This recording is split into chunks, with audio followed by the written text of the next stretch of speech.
Why don't you keep your fucking voice down before I close your fucking windpipe? The joke stopped now, pal. You will show me and my team some respect. We haven't shown a lot of your colleagues a whole lot of respect. And why don't you start with me, genius? After doing these Grand Theft Auto videos back to back, comparisons and similarities start to become second nature. And one character that really stands out this time around is Steve Haines. He reminds me quite a bit of Francis McReary from Grand Theft Auto 4. Now, where Francis tried desperately to keep up this clean moral image as his way to separate himself from that criminal family he came from and maintain that polished public appearance, Steve doesn't even bother. Francis at least pretended to be righteous. With Steve, that illusion doesn't even exist. He doesn't appear to have some questionable family background to hide, nor does he care much about keeping up appearances with the people he works alongside. Everyone in his circle already knows who and what they are, and honestly, that's something we can at the very least give Haines credit for over Francis. He's open about the kind of person he is, even if that person's rotten. Although Haines does hide it behind patriotism as a shield for his actions, hell, even the IAA pulled that same trick back in Grand Theft Auto 4. The difference is, after Steve gets called out on that blatant lie, he just stops pretending altogether. He leans fully into the corruption and uses whatever leverage he has to remind Franklin, Michael, and Trevor exactly who is in charge. Who told you that? Did I tell you that? I'm in charge here, Fruity. Me! You understand? Not quite. Can you explain that again? What I was saying! Oh, you're good. The three cunts. Listen. Initially, I've seen Steve Haines more as a nuisance, someone who has his career on the line, is dangerously getting involved in some secret underground war with the IAA over funding, and whines when the crooks he recruits to do his dirty work makes him look like a fool. But after subsequent playthroughs and another look at Steve's background, particularly tied to Devin Weston, it's arguable that he, more than anyone else within the story, is actually the biggest threat Michael, Trevor, and Franklin have to deal with. It's just his personality that makes it hard to really take him all that seriously. Los Santos, a city of saints, a city of sinners, and nothing in between but the FIB. Cut! God, this is crap! Who writes this bullshit anyway? Truthfully, we don't know much about his personal life or what kind of upbringing Haines had. But what we do know gives us a clear picture of his career trajectory. He joined the FIB at just 18 years old around 1993, and over the next decade, Haines quickly worked his way up, earning commendations and building a reputation as an ambitious and decorated agent. Eventually, he would come to reach the rank of special agent and became the handler and boss of several notable FIB operatives, namely Andreas Sanchez and Dave Norton. Dave, in particular, finds himself under Steve's supervision during the early events of Grand Theft Auto 5's story, which takes place in 2013. But even before that, going back to 2008, Haines' ego and his obsessive need to be seen as patriotic would come to land him in front of the cameras as the host of his own reality crime show, fittingly titled The Underbelly of Paradise. This show's still running during the events of Grand Theft Auto 5, but what really stands out is when it actually started, back in 2008. Now, when you line that up with the broader timeline of Grand Theft Auto, that puts it right in the middle of Grand Theft Auto 4's story, back when we were in Liberty City following Nico, and later Luis Lopez. Now, during the time playing as Nico, we meet Manny Escuela, a former gang member and drug addict that apparently turned his life around and is in the middle of creating his own documentary that's highlighting the worst parts of the street life: gang violence, drug dealing, prostitution, the aftermath of shootouts. He paints this all as major warnings, trying to scare people away from that particular life and position himself as someone cleaning up the streets and pushing for a far better community.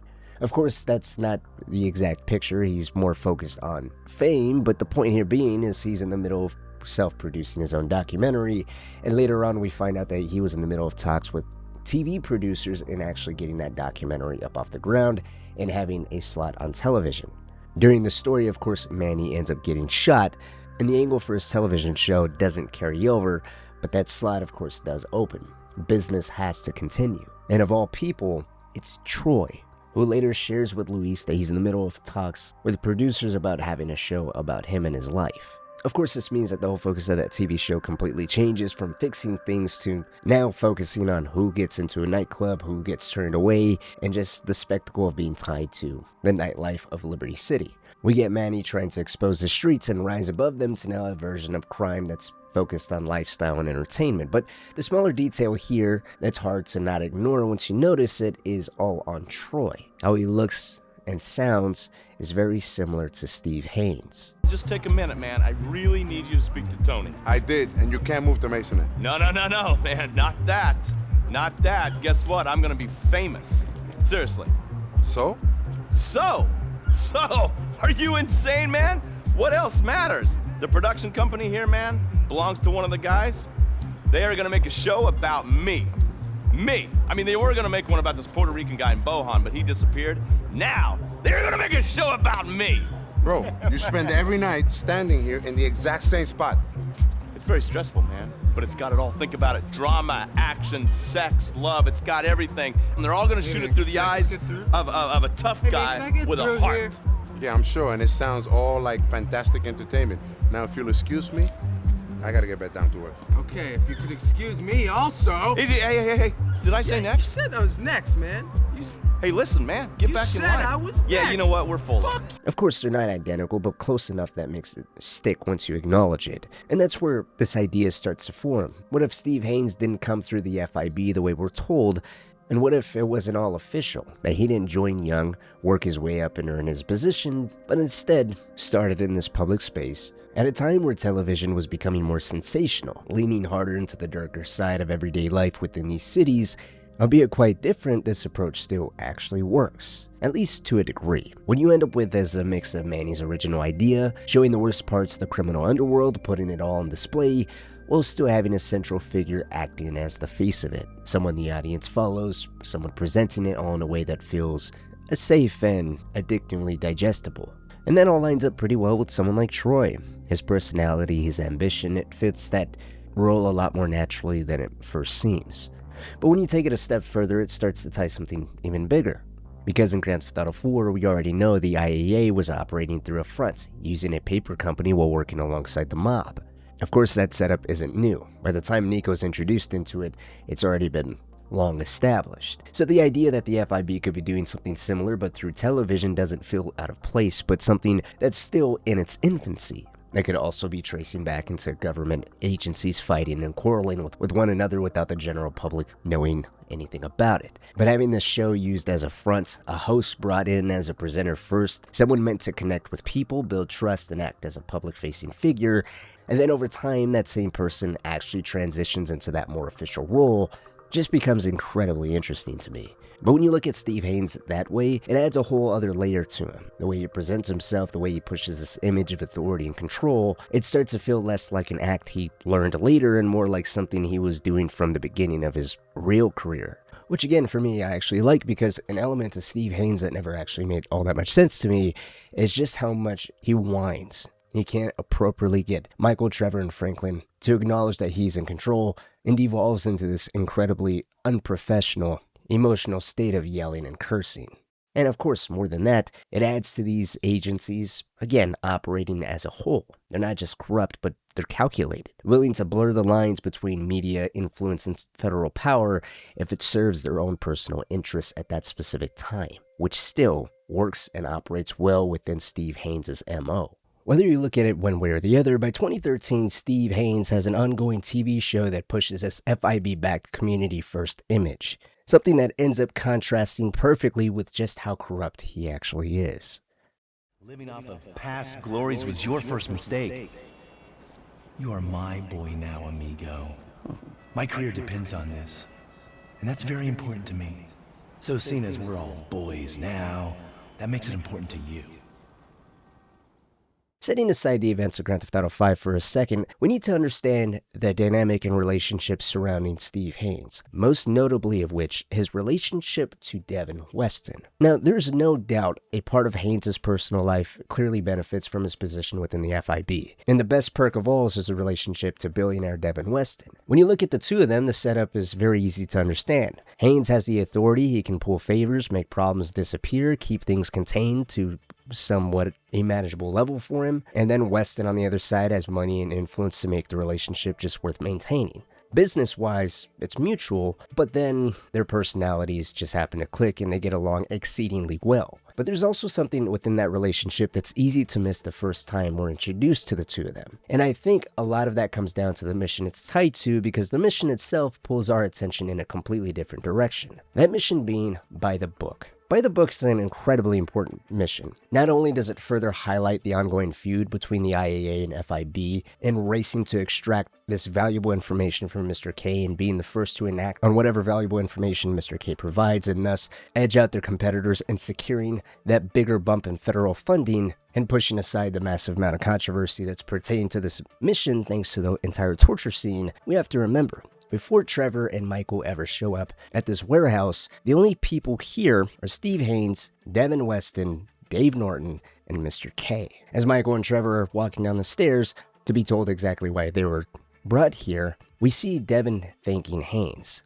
saying how it's been a pleasure, and he continues doing so while flexing his hand, like he's just finished doing something. See his face that last time I popped him. Boom! Oh, ladies! God, you're an asshole. Yeah, well, until I see reason otherwise, why don't we just keep it that way? Steve, what a pleasure, bro. Oh! A few moments later, when Mr. K is brought out from the back room, one of the first things he says is to keep that sick bastard away from him. Nowhere, pal. Yeah, we did. Hey, oh, what are we doing here, huh? This. Please, keep this sick bastard away from me. No, Ferdinand, he's gone. He's gone. It's okay, I've got some new friends here now. It's not until after rewatching all of this did I also notice Devin commenting on the look of Mr. K's face the last time he popped him. Now, this is all extremely important because it now heavily suggests that Devin wasn't just there, but actively had his own hand in potentially torturing Mr. K before Trevor ever got to him. Also implying that it wasn't for any kind of information or anything of use, but simply for Devin's own entertainment. Something Haines allowed, and since Dave was there too, at the very least he knew it was happening. He's part of the environment and an accomplice whether if he wants to be or not. If you take that specific moment and connect it back to Haines and Weston's relationship, that also seems to be something that's been long established before this initial introduction, it paints an overall darker picture, that this potentially isn't a one-off situation. This most likely isn't Devin just doing this by choice for the first time, but rather something that the two of them have come to do. You have a billionaire with too much power given access to people who ultimately quote-unquote don't matter under the protection of someone in the FIB who can make sure nothing ever comes back to them because, well, they're a threat to the government or they have some type of information on them, and well, if that's the case, you can have your way with them. It's hard to not wonder how many times something like this has already happened, completely off the record and buried underneath agencies that are supposed to prevent things like this from happening. It pokes some pretty major holes in Steve's whole doing this for the good of the country angle, and it completely flips Dave's line on its head too. The idea that their side of the government might be corrupt, but in a good way. Listen, we need help with something else. Some of the government, some of it is pretty corrupt. Not your bit, right?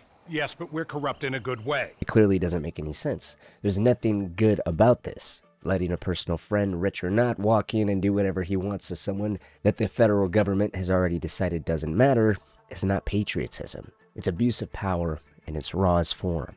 And moments like this make it a lot harder to take anything Haines says at face value. It also reinforces something else once you look at it from a wider perspective. By the time Steve finds out about the deal Dave and Michael made 10 years earlier, he's not stepping into the situation completely empty-handed. He already has his own corrupt off-the-record way of doing things. He already understands how to operate outside the lines, and he already has that mindset. And more importantly, now the access to use people however he sees fit. So when that opportunity presents itself, it's not new territory for him, it's just yet another tool. An immense tool, one he uses to put even more pressure on the already fragile balance between Michael and Dave, especially in regards to Trevor. Haines never intended in protecting the little secret arrangement the two of them had. Why would he? It's something he can use for the advancement of his own career, which is exactly what we see him do.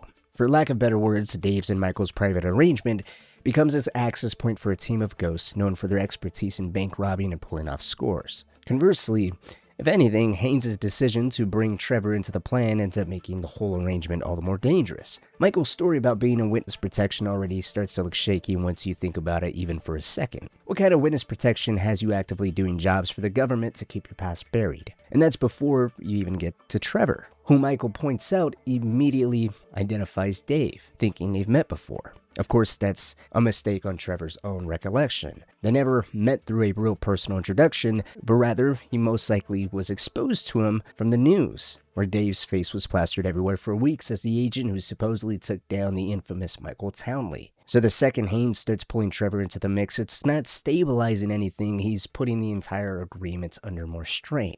That strain is less important than Trevor finding out because Trevor's usefulness is bigger than that risk, at least until Steve starts getting scrutinized by his own agency for how dirty he really was. When you look at everything Steve pushes Michael, Trevor, and Franklin into doing, it's hard to call any of it minor. He has helped them raid the IAA headquarters just to snatch Mr. K straight out of the hands of his government rivals. He's the one driving the torture, the one effectively greenlighting Mr. K's death at the end of it, and then he keeps escalating from there. He later sends Michael, Trevor, and Franklin after a convoy carrying government bonds. Also, the money can be funneled back through the FIB and handed over to Devin Weston. And after that, he pushes them into finding a way to fund their biggest job yet, the hit on the Humane Labs research facility. Those chain of events lead straight into the Paleto Bay bank robbery and then the raid on the lab itself. So when you look at the full picture, Steve isn't just facing them for one-off favors, he's building an entire pipeline of corruption all around them. Each job drags them deeper, gives him more leverage, and keeps the whole mess moving in a way that benefits him first and foremost. But it also begs the question of what exactly the career advancement is that Haines is after here. Mr. K's kidnapping from the IAA is dubious at best. Haines is acting off of rumors that this man might be valuable in a war on terror campaign. And while Mr. K may have come into contact with Azerbaijani terrorists by complete accident, he doesn't really present himself like some hardened asset hiding crucial information. If anything, he comes across as pretty open about what he does and how he comes into contact with people. Sure, he gives them the wrong man at first, but after 6 weeks in government custody and being actively tortured by 2 agencies demanding information from him, that's hardly surprising. At that point, he's less a reliable source and more a civilian who's been beaten down, confused, and pushed to the point where he's willing to share anything desperately to plead his case as being a completely innocent man. If he can't immediately give the right location or even remember everything cleanly after what he's been through, that seems more like the result of trauma than some sign that he's knowingly playing dumb. Then there's Blitz Play. That mission becomes another supposed war effort, this time to secure government bonds that Haines claims are needed by the IAA to fuel a war on the streets surrounding drugs. He says their agency needs that funding more, that it's all part of a much larger struggle. But then those stolen bonds end up going to Devin Weston. And that's a peculiar part because Weston obviously isn't some anonymous government contact, and from what we know, he doesn't have any pull within the government outside of being some type of investor. And we also can't forget, again, he's a close personal friend of Steve's, who also wastes no time trying to bring Michael and his crew into his own schemes, trying to hire them to steal cars for him. But then there's the Humane Labs raid, which is framed as a domestic terrorist plot. But even there, the question still stands. How does that actually fit into Haines' career push? Haines, Dave, and Sanchez are, throughout the entire story of Grand Theft Auto 5, operating outside the real structure of the FIB. So this isn't a genuine internal investigation or some type of clean agency operation against another government branch. Rather, it feels more like a setup, a manufactured crisis, or possibly even a deal between Weston and Haines over the neurotoxin that they steal. The neurotoxin itself is another point of contention. Some people believe it doesn't exist and Haines could possibly be exaggerating or operating on a paranoia and doing his best to convince the 3 protagonists to go along. But me personally, just based off of how the IAA and FIB are presented within Grand Theft Auto 4 and Grand Theft Auto 5, I genuinely believe the neurotoxin was real, and the whole cover story of it actually being a high-end cologne that was stolen is just a representation of the manufactured lie the agency is given to the public. But when you look at the Blitz Play and the Humane Labs raid back to back, the career angle becomes a lot harder to pin down as some noble rise through the ranks. What Haines is doing looks less like professional advancement in the traditional sense and more like building a version of himself that stays useful and stays protected and connected to the right people. Notably, Weston. Remember, Weston has a huge stake in Merryweather. He uses them as his own private security and security for his various companies. And that alone tells us just how much he utilizes the private security firm. On top of that, Merryweather is also experimenting with a WMD off the shores of Los Santos, which Trevor ends up hitting during one of his own heists. So if Weston already has this much use for Merryweather, and if a private security force is already tied to weapons experimentation and escalation like that, it's not hard to see that could lead into an interest in acquiring a neurotoxin for its own arsenal. And so Weston uses his friendship with Haines to launch a raid against his own governmental rivals in securing this neurotoxin for Merryweather. Or is it the other way around? If you dive a little bit deeper, Humane Labs was actually leased to Merryweather, who were supposedly conducting bioweapon research on behalf of the IAA. Now, that latter part of doing it on behalf of the IAA is if you go along with Haines' story of the IAA being the ones to engineer the neurotoxin. This bleeds a little bit into GTA Online's story, which is technically canon now, even if the timeline is messy and some of it takes place before GTA 5, some after, and some during. But if you set the timeline confusion aside, the important part is what Agent 14 says during the Humane Labs raid. So there's this chemical laboratory called Humane Labs. Used to be run by Rashkovsky and Popov's pharma company. A few years ago, it was leased to a shadow company run in part by Don Percival. You guys know Don Percival? Well, he's a warmongering right-wing douche with all the subtlety of a red dildo. Trust me, I've met a lot of them. Yeah. Warmongering right-wing douches, not red dildos. Whatever. Point is, Percival is up to no good in that shithole. Nerve agents, we believe. At least, that's what the intel seems to suggest. Agent 14 being an IAA agent himself and Don Percival being the founder of Merryweather makes that entire dialogue extremely important because now it puts all of that into a completely different context. The Humane Labs was meant to be hit by a group of nobodies at first, 6 in total. Michael, Trevor, Franklin, plus 3 other people that Haines and Dave forgot to tell them to bring along. Despite them being 3 men short, Haines and Dave decides to join along to make up for the lack of manpower, and they do so with a high sense of urgency. That reason being that this raid was meant to take place before the IAA team came in and did their own raid, securing the neurotoxin that Merryweather was researching on its own accord, not for the IAA. And so the plot is no longer that the IAA is hiding something, it's that Merryweather is already involved in bioweapons research, the IAA is supposedly overseeing or covering that activity, and the whole thing has enough layers of official involvement to keep everybody's hands a little cleaner than they actually are. So the raid ends up doing more to clear up the concern that Merryweather was running illegal bioweapons research in US soil than it does to expose some conspiracy on the IAA side. For me personally, this makes a lot more sense as to why Haines is arrested the way that he is. It never made that much sense to me for him to take a bullet and then a team of IAA agents to show up the way that they do. Because if this was an IAA facility, my understanding was everybody that was killed should be associated with their payroll, their agents. You should be able to identify every person there, and if the bodies that are there that aren't employees or wearing their official uniforms or badges, then thus should be a perpetrator.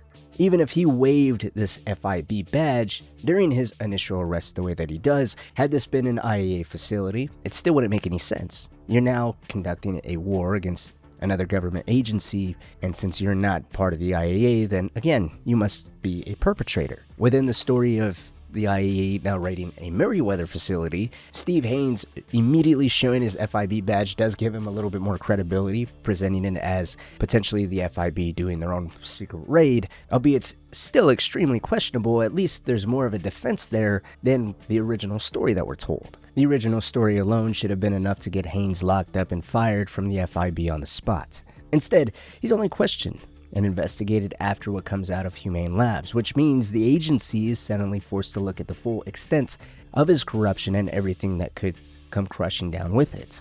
Well, Humane Labs ends up being the exact point within the story that puts him in danger of being exposed, is that finer nuance and details, and hints at a deeper form of corruption that isn't noticed until a few extra playthroughs.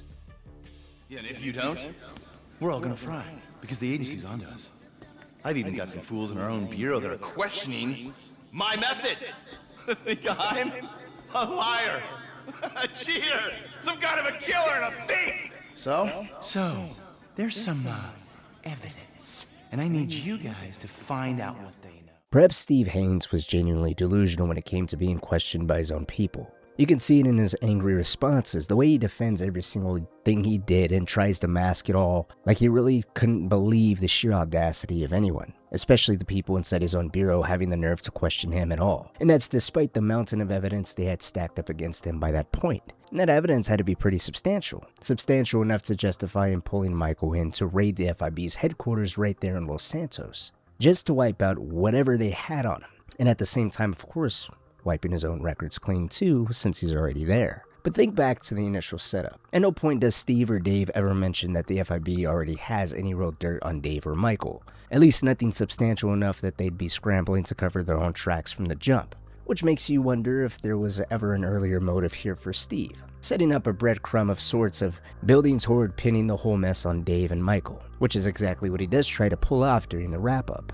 Admittedly, Michael does say during the story that Dave has enough pull inside the FIB to keep both him and Michael covered, to make sure they don't get looked at too closely, but for Steve, at the end of the day, it all comes down to one simple rule. Everybody else goes down but me. That's the mentality he's carrying right up until Dave manages to convince him they need to work together instead. Dave says they can keep Michael under control if they play it right, and if they have to kill anyone to make that work, it should be Trevor. Because Trevor's unstable, uncontrollable, a liability through and through. And even though that's an extremely toned-down version of outright murder of all his accomplices, including Dave, evolving into a kind of controlled elimination if you want to call it that, it's still aimed at the one guy who, through his own actions and just doing whatever the hell he wants, could accidentally expose Steve Haines' corruption. Haines dodged a bullet in the main game already, but he's still in hot water, even after wiping all the servers at the FIB. That does nothing else but add more suspicion to him. Just now the official evidence of all his questionable doings is gone, making it harder to legally get rid of him. He needs calm, and Trevor, throughout the story, has repeatedly attacked Merryweather, and that doesn't help. That's an organization that's already way too hot when it comes to Steve and Devin's relationship, both professional and otherwise, and when you bring in the triads and anything that even brushes up against international affairs, it's easy to see how that could spark another investigation right into Steve's sector, giving anyone yet another opportunity to deal with him. So when it comes to the question of why Steve wanted to kill Trevor so badly, I think it really comes down to Dave calming him and then convincing him that if he's out for blood, he should just set his sights on Trevor only. Not because Trevor knew too much or was ever the snitching type, as Trevor wasn't going to run to the feds or sell anyone out, but more so it was his own erratic behavior, the way he refused to listen or fall in line, especially when Haines, out of everything, needed peace and calm just to keep his own situation from blowing up again. And given his mentality and cutthroat nature, if Devin and Haines had come together, or if there had been less heat on Merryweather, allowing them to meet, publicly or privately, in a way that wouldn't draw too much attention, I really do believe Steve would have reached out to Devin and worked together to eliminate Trevor. At the end of the day, Steve Haines is all about self-preservation. Really, all those words about defending the nation against terrorists and fighting for more government funding is just a front. His excuse to do whatever he wants, refuse accountability, and dodge responsibility for every shady move he ever made himself.